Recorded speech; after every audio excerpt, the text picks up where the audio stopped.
อ่ะสบายดีน้องสาวพีซีพีลาเบิร์ทุกคนเนาะมื้อนี้เป็นวันที่6เนาะต้นเดือน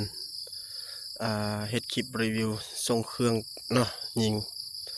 เพิ่นเรียกฮ้องมาให้เพิ่นเนาะ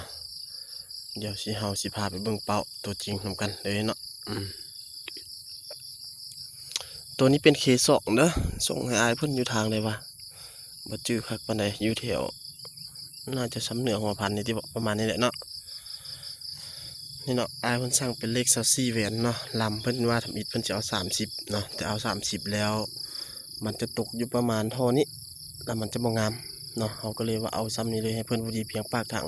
เพราะว่าข้อต่อเลขมันยาวออกมาอีกประมาณ5เซนเนาะก็เลยได้เอาเป็นลำยาวให้เพิ่นเนาะ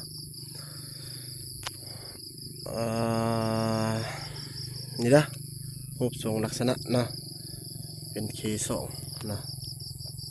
เป็นปี2025เด้อวาล์วเป็นวาล์วซิกิตนั่นแหละเนาะแต่ว่าเพิ่นสร้างเป็นตัว24แวนทางเป็นทางอะลู0.45 เนาะลำเป็นลำ XM8 เก็บเสียงเป็นเก็บเสียงเข็มเต็กกองเป็นกองดิดคอรีเด้อส่วนการใช้งานอีหยังตามนี้เลยเนาะน้องหลายคนก็น่าจะรู้แล้วแหละเนาะการใช้งานยังก็ได้เนาะงางข้างเนาะเข้าแม็กแล้วก็ยิงเลยเนาะแล้วก็ลงคอนลงอย่างก็อยู่นี่ตัวนี้ก็เป็นเซฟตี้เนาะเซฟไกเนาะมาเดี๋ยวเขาสิพาไปเบิ่งเลยเนาะเขายิงเนาะระยะประมาณ45เมตรเนาะเดี๋ยวสิพาไปเบิ่งเลยปุ่มค่อนข้างโอเคเนาะเฉพาะลำนี้เขารับประกันให้1 ปีเต็มด้วยเฉพาะลำเด้อ นะเขารับประกันให้1 ปีเต็มไปเดี๋ยวสิพากันไปเบิ่งเลยเนาะฝากน้องกดติดตามช่อง YouTube ด้วยเด้อกดติดตามช่อง YouTube ช่องลูกตอก BKK เนาะ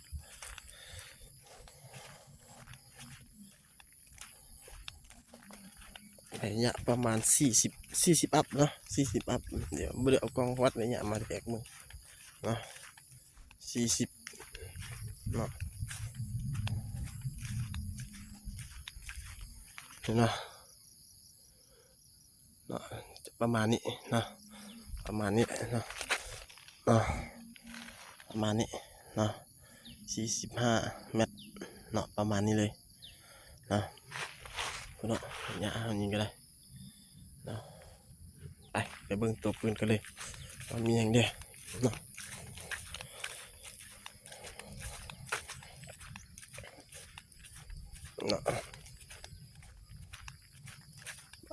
ดูเลย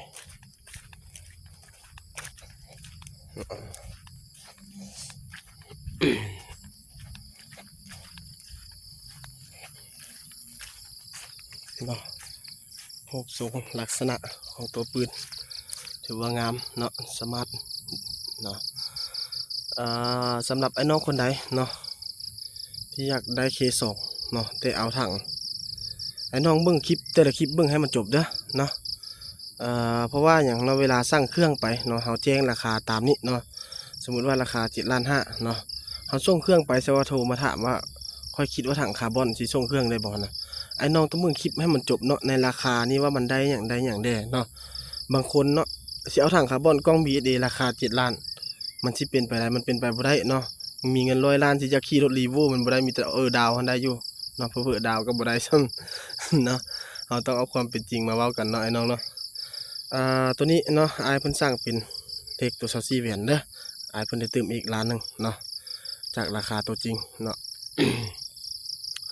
นี่เนาะรูปทรงลักษณะนี่เนาะในราคา7 ล้านอัพหน่อยนึงนี่ได้ครบชุดเด้อน้องเด้อได้ทั้งสูบแล้วเฮาก็แถมลูกปืนให้พร้อมเป็นอะไรน้องเอาไปถือว่าพร้อมใช้งานเลยเนาะขอบใจเพิ่นเนาะที่เชื่อมั่นทางห้านเฮาเดี๋ยวเขาสิส่งเครื่องไปให้เพิ่นเลยเนาะบ่ชื่อว่าอยู่แถวใดเนาะน่าจะอยู่แถวสำเหนือนี่แหละประมาณนี้แหละเนาะแต่ว่าเพิ่นเพิ่นเข้าไปเบิ่งอยู่ในคลิป YouTube เพิ่นนักสิฝากเพิ่นไปคอมเมนต์ได้เด้อแสดงตัวตนให้น้องให้ลูกค้าท่านอื่นรู้ได้เนาะตามนี้เลยเนาะน้องคนใดสนใจเนาะติดต่อมาทางเบอร์ WhatsApp เนาะ956118869เนาะ956118869 ลักก็ย้ำไอ้น้องเด้อหานเฮาแม่นบ่มีเก็บปลายทางเนาะบ่มีเก็บปลายทางเนาะมีแต่โอนฝากอย่างเดียวเนาะส่วนไอ้น้องคนใดเชื่อใจเชื่อมั่นก็สั่งได้เนาะส่วนใดไอ้น้องคนใดที่ยังบ่ทันเชื่อมั่นบ่ทันเชื่อใจก็แม่นให้กดให้ติดตามไปทางช่อง YouTube ของเฮาแล้วเนาะติดตามไปยาวๆเนาะบ่ต้องใจร้อนใจเย็นๆเงินเฮาอยู่ในกระเป๋าเฮาบ่ต้องให้ไผมาตัวมาต้มเอาเนาะนี่เนาะตามนี้เลยเนาะย้ำไอ้น้องเลยว่าบ่มีเก็บปลายทางเนาะมีแต่โอนฝากอย่างเดียวเนาะไอ้น้องคนใดเชื่อใจก็สั่งได้เนาะคือเฮาเว้าแหละผู้บ่ทันเชื่อใจก็ให้กดติดตามเบิ่งต่อไปติดตามไปยาวๆโลดเนาะขอขอบใจเด้อฝากไอ้น้องกดติดตามช่อง YouTube เด้ออีกบาทหนึงเนาะ